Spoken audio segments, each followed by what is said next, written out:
Hello dear students, welcome back to the class. Today we are going to study the chapter The Last Lesson, which is a story written by Alphonse Daudet.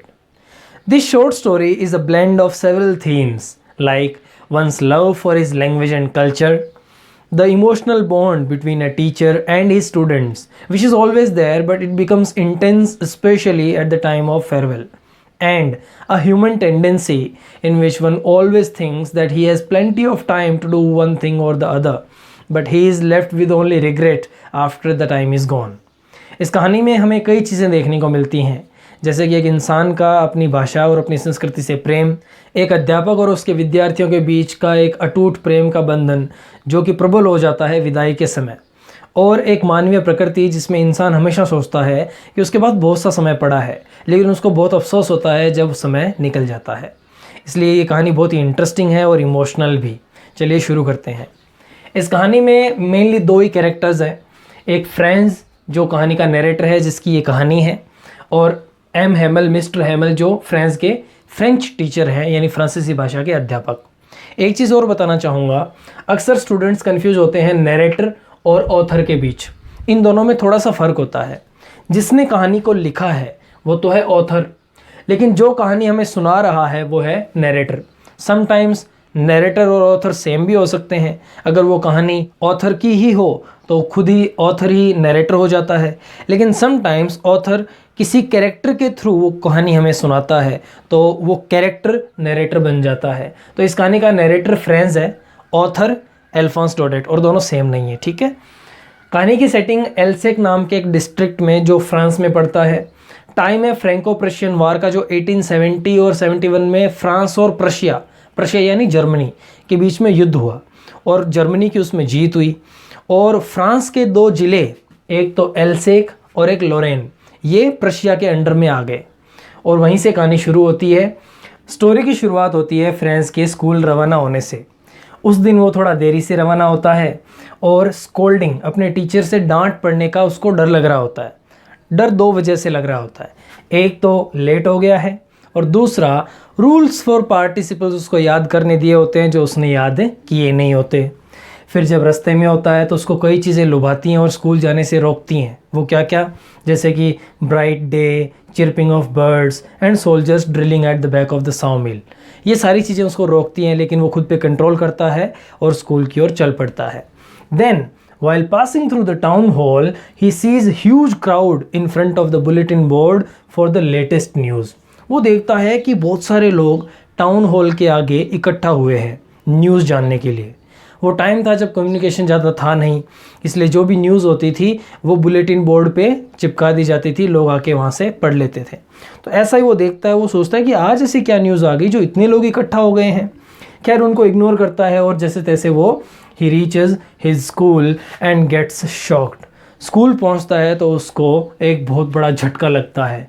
Y? Because he notices many unusual things in his school. और वो unusual things क्या होती है school में, काफ़ी important question भी है इस चैप्टर का, देखिएगा। Usually there used to be great noise but today it was all so still and quiet. जब भी स्कूल आता था तो स्कूल में बहुत शोर हो रहा होता था हमेशा, लेकिन आज पता नहीं क्या रीज़न था, स्कूल में सब कुछ शांत, कोई आवाज़ नहीं हो रही, कोई शोर नहीं हो रहा। Teacher has put on new and fine clothes. Teacher ने नए कपड़े पहन रखे हैं जो अक्सर वो सिर्फ प्राइज डेज पे, स्पेशल ओकेजन्स पे पहनते थे। और वो देखता है कि villagers are also sitting on the back benches of the classroom. गांव वाले बूढ़े बुजुर्ग जो कभी स्कूल नहीं आते थे आज क्लासरूम के पीछे की बेंचेस पर बैठे हैं।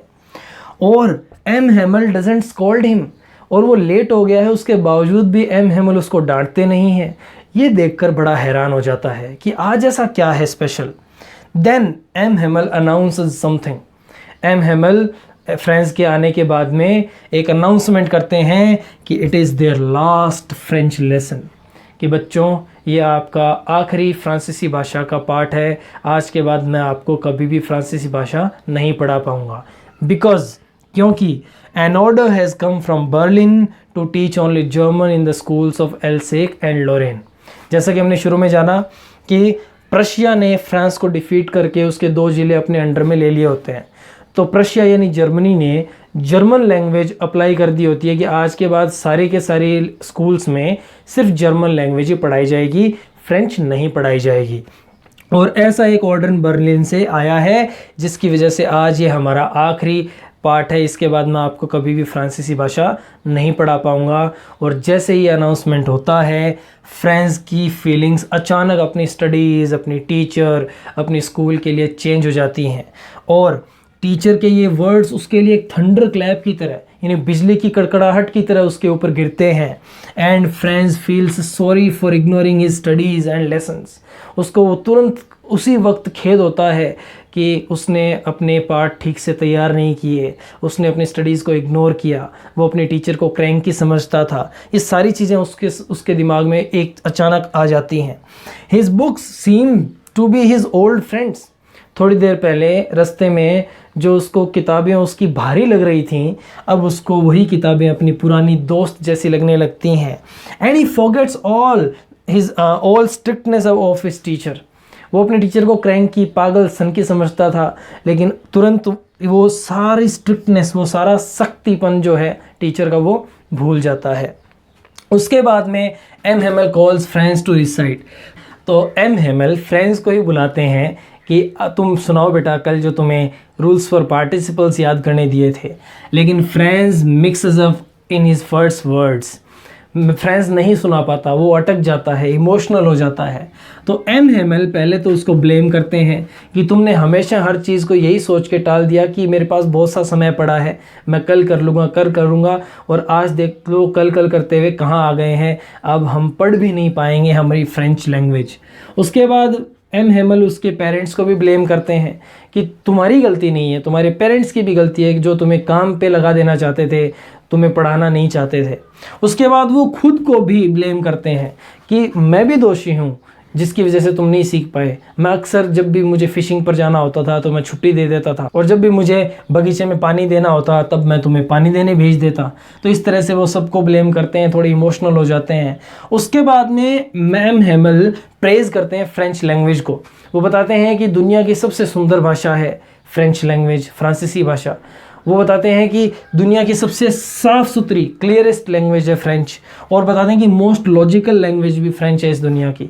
और वो सभी को एडवाइस करते हैं कि अपनी भाषा को छोड़ना मत, अपनी भाषा को भूलना मत, इसे अपने पास बचा के रखना, क्योंकि भले कितने ही आक्रमण हो, कितने ही लोग आकर तुम्हें गुलाम बना लें, जब तक आप अपनी भाषा पर पकड़ बनाए हुए हो तो ये मान लो कि वो भाषा पर बनाई पकड़ आपके उस कैद की चाबी की तरह है। तो वो सबको एडवाइस करते हैं। उसके बाद में जब लेसन चल रहे होते हैं, बच्चे पढ़ रहे होते हैं, तो M Hamel gazes at everything emotionlessly as if he wants to capture everything in his mind.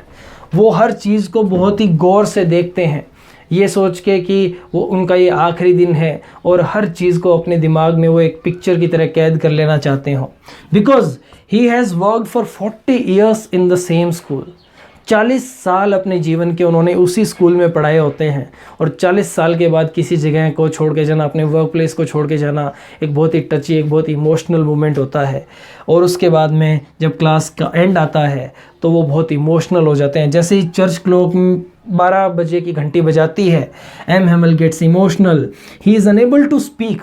वो बोल भी नहीं पाते, इतने इमोशनल हो जाते हैं। He just turns towards the board, takes a piece of chalk and writes "Vive la France" on the blackboard as large as he could। जितने बड़े अक्षरों में हो सके उतने बड़े अक्षरों में "Vive la France" यानी फ्रांस जिंदाबाद ये लिखते हैं। And with a gesture of his hand he dismisses the class leaning against the wall.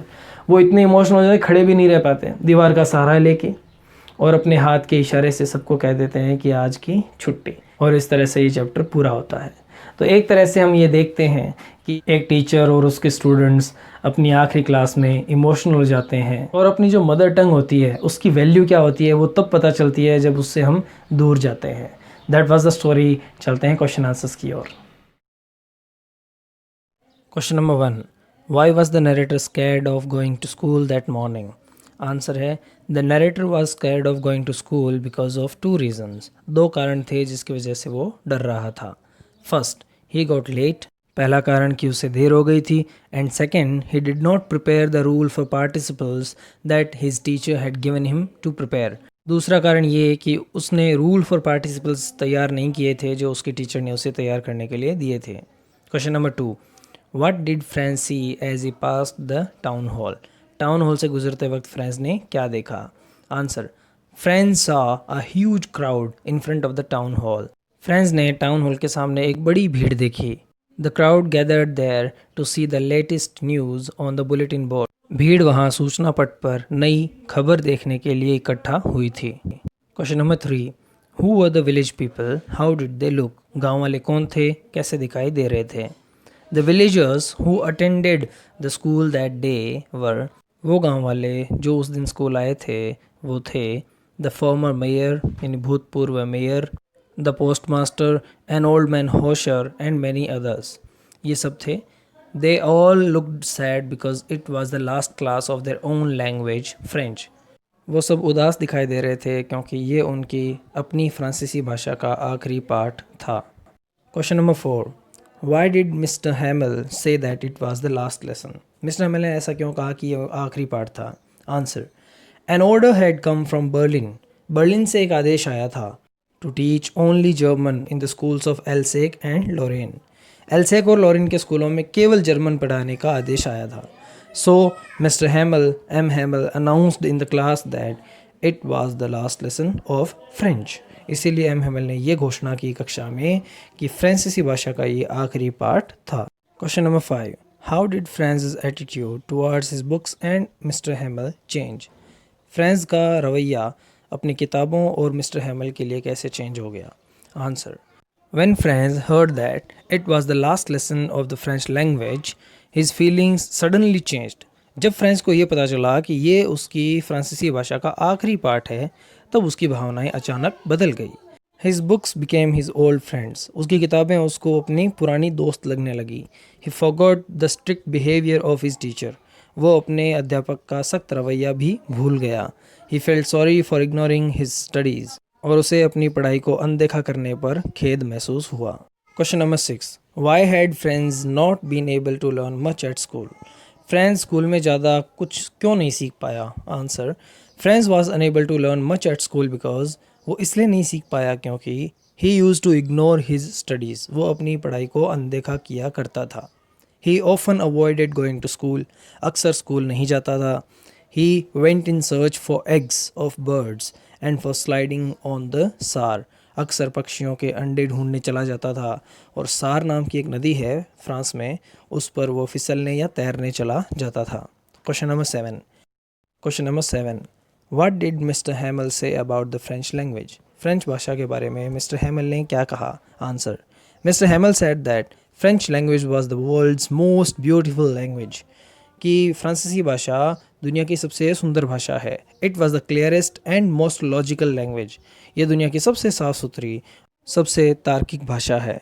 He advised the villagers to protect it and never to forget it, उन्होंने गांव वालों को सलाह भी दी कि वो हमेशा इसकी रक्षा करे और कभी न भूले। Question number 8, how did mister Hamel bid farewell to his school?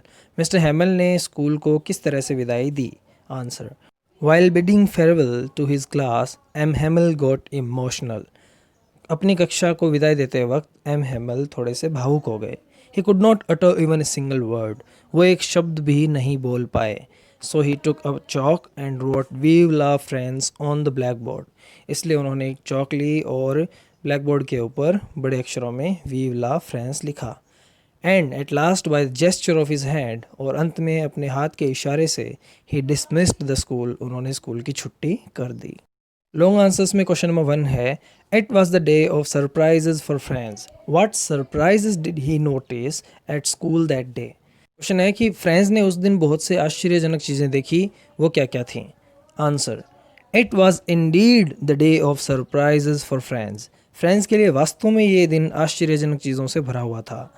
First when he reached school, सबसे पहले जब वो स्कूल पहुंचा, ही फाउंड दैट, उसने ये पाया कि देयर वॉज कंप्लीट साइलेंस, कि वहाँ पर पूरी शांति थी। Earlier there used to be a great noise, पहले बहुत शोर हुआ करता था। That day it was as quiet as Sunday morning, उस दिन सब कुछ संडे की तरह शांत था। All the students were already sitting on their seats, सभी विद्यार्थी अपनी अपनी सीट पर बैठे थे। Second, his teacher mister Hamel did not scold him for being late. दूसरी बात कि मिस्टर हैमल ने उसको डांटा भी नहीं, वो देर हो गया था उसके बावजूद भी। Then he noticed that mister Hamel had put on his fine Sunday clothes. उसके बाद उसने देखा कि मिस्टर हैमल ने नए कपड़े पहन रखे थे। दैट ही वोर ओनली ऑन स्पेशल ओकेजन्स, जो वो केवल विशेष अवसरों पर ही पहनते थे। That day some villagers were also sitting on the back benches of the classroom. उस दिन कक्षा के पीछे कुछ गांव वाले भी बैठे थे। All these things surprised friends, और इन सभी चीज़ों ने फ्रेंड्स को आश्चर्य में डाल दिया। Then he got another big shock of the day. फिर उसको उस दिन का एक और बड़ा झटका लगा। When mister हैमल told about the order from Berlin. जब मिस्टर हैमल ने बर्लिन से आए आदेश के बारे में सबको बताया। एंड अनाउंस्ड दैट, और ये घोषणा की कि it was the last lesson of French language, कि उनकी फ्रांसीसी भाषा का ये आखिरी पाठ था। These words were like a thunder clap to him. ये शब्द उसके ऊपर एक बिजली की तरह गिरे। Thus it can be said that the day was full of surprises and shocks for friends. इसलिए ये कहा जा सकता है कि फ्रेंड्स के लिए वो दिन आश्चर्यों और झटकों से भरा दिन था। Question number 2, friends hated school at first but he suddenly began to like it. Comment. Friends पहले तो स्कूल से घृणा करता था, लेकिन बाद में अचानक स्कूल को पसंद करने लगा। इस पर हमें कमेंट करना है। Answer, friends had always been careless about his studies. Friends अपनी पढ़ाई को लेकर हमेशा ही थोड़ा लापरवाह रहा था। ही always put off learning his lessons. वो हमेशा अपने पाठ को याद करना स्थगित कर देता था, आगे के लिए छोड़ देता था। He also thought that his French teacher mister हैमल was cranky. और वो ये भी सोचता था कि उसके जो फ्रांसीसी अध्यापक है मिस्टर हैमल, वो थोड़े क्रैंकी थे, सनकी थे। इन अ वे ही हेटेड हिज स्कूल। एक तरीके से वो स्कूल को पसंद नहीं करता था। Then one day his teacher announced that it was the last lesson of the mother tongue French. फिर एक दिन उसके टीचर ने क्लास में ये अनाउंस किया कि ये उनका आखिरी पाठ था फ्रांसीसी भाषा का। This made friends very emotional. इस बात ने फ्रेंड्स को बहुत ही भावुक कर दिया। His feelings about his school and teacher suddenly changed. उसकी भावनाएं अपनी स्कूल और अपने टीचर के बारे में बदल गई। He began to like all of them. वो हर चीज़ को पसंद करने लगा। His books seemed his old friends to him. उसकी किताबें उसको अपनी पुरानी दोस्त लगने लगीं। He felt sorry for not learning his lessons properly. उसे खेद हुआ अपने पाठ अच्छी तरीके से याद न करने पर। The thought that mister हैमल was going away for ever. और ये विचार कि मिस्टर हैमल हमेशा के लिए जा रहे थे, मेड हिम मोर इमोशनल। उसको और भावुक कर दिया इस विचार ने। ही forgot the strictness of his teacher. वो अपने अध्यापक की सख्ती तक भूल गया। And felt sorry for him. और अपने अध्यापक के लिए भी उसको सॉरी यानी खेद फील हुआ। He listen to each lesson very attentively. उसने हर पाठ को उस दिन बहुत ही ध्यान से सुना। एंड फाउंड दैट, और उसने ये पाया कि एवरीथिंग वॉज सो ईजी। हर चीज़ बहुत ही आसान थी। He regretted avoiding school and going in search for eggs. उसे अपने स्कूल न आने और अंडों की तलाश में चले जाने पर अफसोस हुआ। He wished that he could learn more. उसकी अब और सीखने पढ़ने की इच्छा हुई। Then he also condemned the Germans for such an order.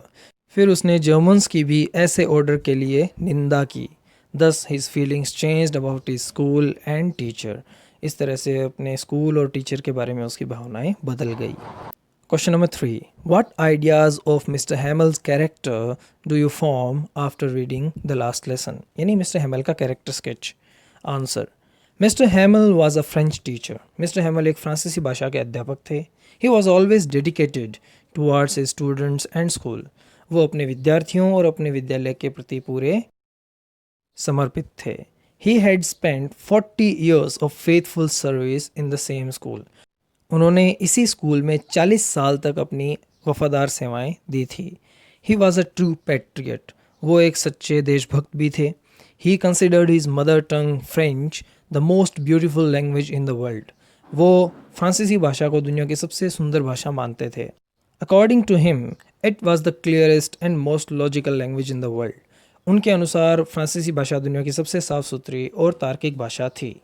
He also advised all to guard it among them.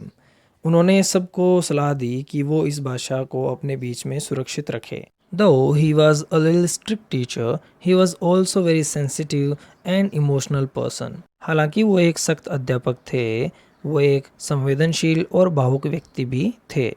He did not scold friends for being let that day. उस दिन फ्रेंड्स के देरी से आने पर भी उन्होंने फ्रेंड्स को डांटा नहीं, because it was his last class in the school, क्योंकि ये उनकी आखिरी कक्षा थी स्कूल में। During the class he gazed at everything as if he wanted to capture everything in his mind forever. कक्षा के दौरान उन्होंने हर चीज़ को ऐसे देखा जैसे कि वो हर चीज़ को अपने दिमाग में हमेशा के लिए बसा लेना चाहते हों। At the end of the class, he became so sentimental that he couldn't utter a word. कक्षा के अंत में वो इतने भावुक हो गए कि वो एक शब्द भी नहीं बोल सके। He just wrote "We love France" on the blackboard. उन्होंने ब्लैक बोर्ड पर सिर्फ "We love France" फ्रांस जिंदाबाद लिखा and dismissed the class with a gesture of his hand. और अपने हाथ के इशारे से ही कक्षा को डिसमिस कर दिया, कक्षा की छुट्टी कर दी। So that was the chapter, the last lesson. See you in the next one. Till then, take care. Bye bye.